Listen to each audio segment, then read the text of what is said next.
Welcome back. Now let's cross over to Abuja. Here's Gloria Umezuke. Gloria. Hello, Joma. It's good to see you, and welcome to the nation's capital. The House of Representatives has mandated its ad hoc committee on the sale of power assets to investigate the rationale behind the last increase in electricity tariff in the country. But this resolution followed a debate on an alleged plan by distribution companies to once again hike electricity tariff by 100%. The House is also urging the executive arm of government to order a halt to the planned increase as it is not in the public interest. Our correspondent, Larry Lasisi, reports. One key challenge facing Nigeria today is government's inability to provide uninterrupted and stable electricity supply. Early in the year, electricity tariff in the country had been increased despite public outcry. In a motion of urgent national importance, the House of Representatives has alleged that there are plans by distribution companies to hike tariff by 100%. Further recall that in February 2016, NERC had increased electricity tariff by 45%, with no correspondent result as the electricity supply has dropped, affecting household and commercial activities. The contributions that follows is divided. They thought they would just buy and money would just rake in. They've not improved one single facility that they bought. Even if we allow them to increase and increase and increase, they cannot fix the power sector. I'm sure the National Assembly is owing even the discos. The government parastatal, the MDAs are owing them. So why don't we pay our bills first, get them to fix the decaying infrastructure, and then bring them back here? I think what you should be addressing should be smart meters or pay as you go. It wasn't time for the vote. Those in favor of the motion say aye. Those against it say nay. The ayes have it. The House has mandated its ad hoc committee on the sale of power assets to look into the last increase in electricity tariff in the power sector. The House is also urging the executive to halt the planned increase in electricity tariff in the country. Lanre Lasisi, Channels Television News. Meanwhile, the Federal High Court sitting in Lagos has annulled the increment in electricity tariff recently announced by the Nigerian Electricity Regulatory Commission. Justice Mohammed Idris described the NERC's action as irrational, irregular, and illegal. The court says the NERC acted outside the powers conferred on it by the Electricity Power Sector Reform Act and failed to follow the prescribed procedure. The court further held that of all the legal requirements, it appears the only one complied with by NERC was its announcement of the new tariff in the newspapers. Representatives of civil society organizations and the private sector in the ECOWAS sub-region are discussing ways to adapt the Paris Agreement on climate change to the realities in Africa. ECOWAS Director of Environment, Dr. Johnson Bono, says the African continent in 2015 got its fair share of extreme weather conditions. This has necessitated the adaptation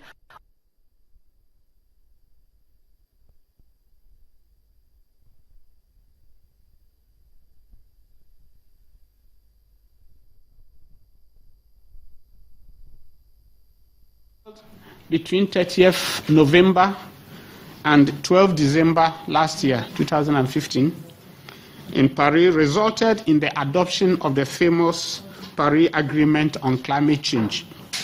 And like all other countries that are parties to the convention, the ECOWAS member states have already signed the convention, which was opened, and particularly in the agreement, which was opened for signature in New York at the UN headquarters on 22nd April this year.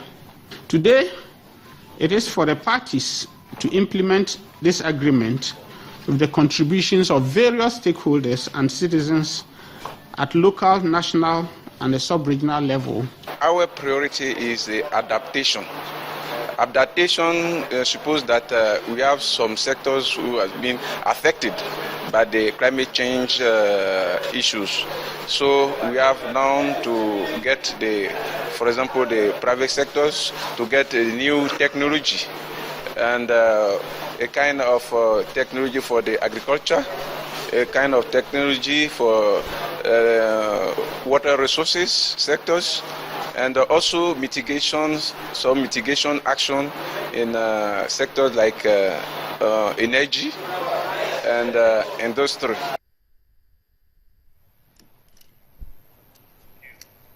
Moving on to the northeast now, in Borno State, the National Emergency Management Agency has adjusted its food supply pattern to meet the nutritional needs of the internally displaced persons. Food items supplied to the state government now contain a variety of grains and supplements for the children. The NEMA Zonal Coordinator, Mr. Mohammed Kana, explained that the items would be released to the State Emergency Agency in batches. The Borno State government has been battling with rising cases of malnutrition in children and adults in satellite makeshift camps.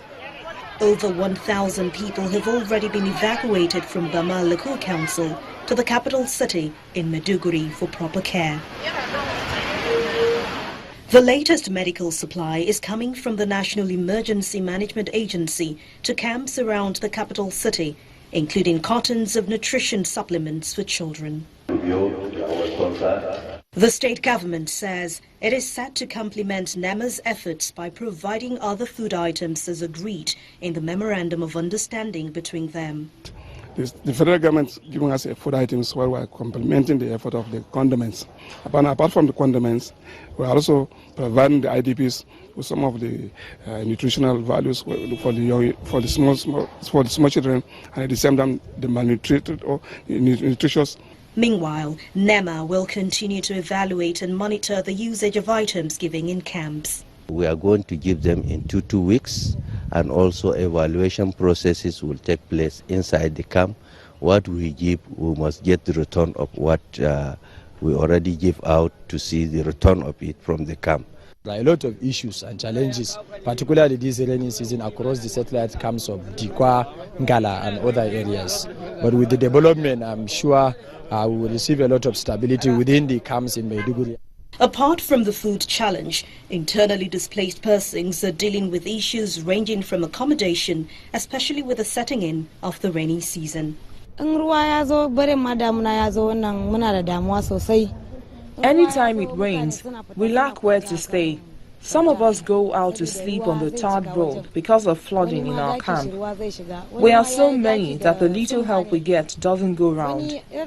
Each day, they cook at least 500 bags of rice, but the children still have to go out and beg for alms because the food is not enough. We really need help. NEMA officials also want the government to make proactive plans to receive more IDPs as the Nigerian military continues to liberate more towns. Well, that's it from Abuja, the nation's capital. It's back to you, Ijoma. Thanks a lot, Gloria. And as we move on, the Petroleum and Natural Gas Workers Senior Staff Association has suspended the strike it embarked upon 5 days ago after a meeting with representatives of the federal government. The national president of the association, Mr. Francis Johnson, announced the suspension after a 2-day marathon meeting with the Minister of State for Petroleum and the Minister of Labour and Employment. The striking workers are protesting what they refer to as unlawful dismissal of their colleagues by oil companies, non-passage of the Petroleum Industry Bill, and the non-implementation of the collective bargaining agreement, among others. After 2 days of discussions, the Minister of Labour and Employment presented a communique urging the striking oil workers to suspend their industrial action. For an unfettered execution of most of these resolutions reached at these 2 meetings, the national strike of our members, which started on Thursday, 7 July 2016, should be called off immediately. He also assures the striking workers that government will ensure that companies who have retrenched staff did so in line with the existing labor laws. The meeting agreed that where redundancy has been declared by some international oil companies and indigenous oil companies without going through Section 20 of the Labour Act, such companies should revert to the status quo ante bellum. Meanwhile, at a separate National Executive Council meeting, the striking oil workers announced the suspension of their strike action. The NERC session in the spirit of patriotism and being satisfied with the breakthrough for the leadership of the association on the outcome of the meeting with federal government, hereby suspend the current nationwide industrial action effective immediately. At the moment, the strike action in the nation's petroleum sector has been laid to rest. But how long this will last will depend so much on the implementation of the agreement signed with the federal government. Let's see what's happening in the world of business. Here's Adeshiwa Josh.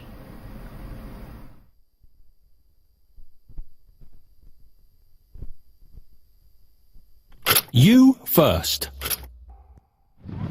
First Bank.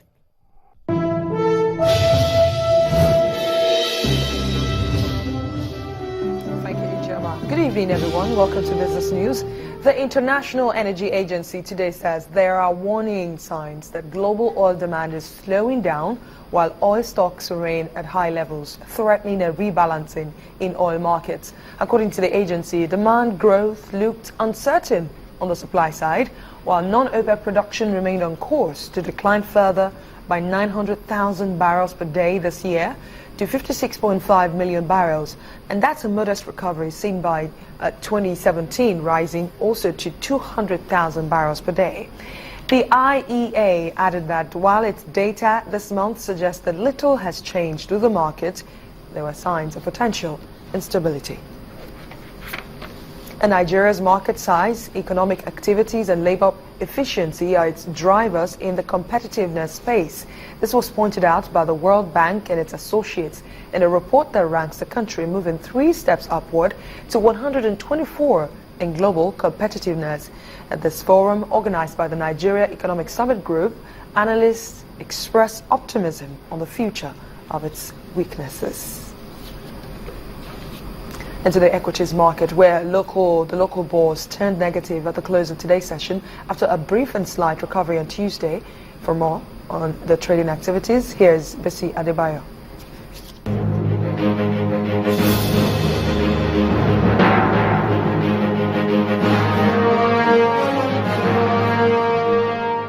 Hello and welcome to the stock market reports.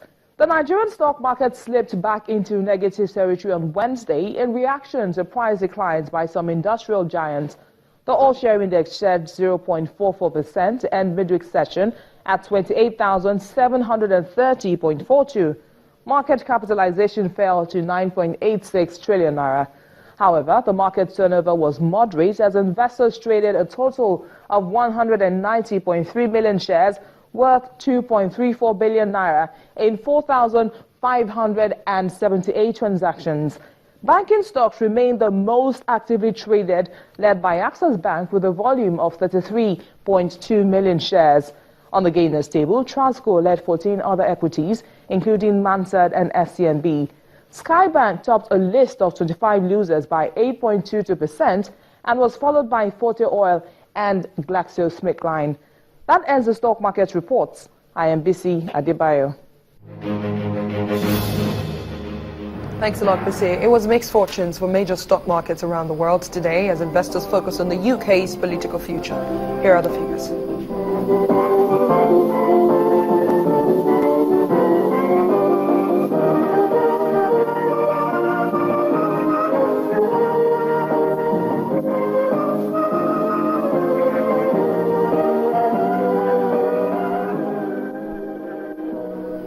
And that's Business News tonight. The News at 10 continues in a moment. I'm Adeshiwa Josh.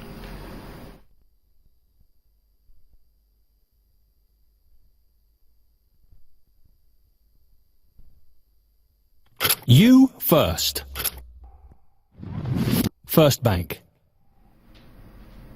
Still ahead on the News at 10, Brazil's health minister Ricardo Barros allays fears over Zika virus, insists visitors' safety is guaranteed. And that's beyond sports. The Jones Scan.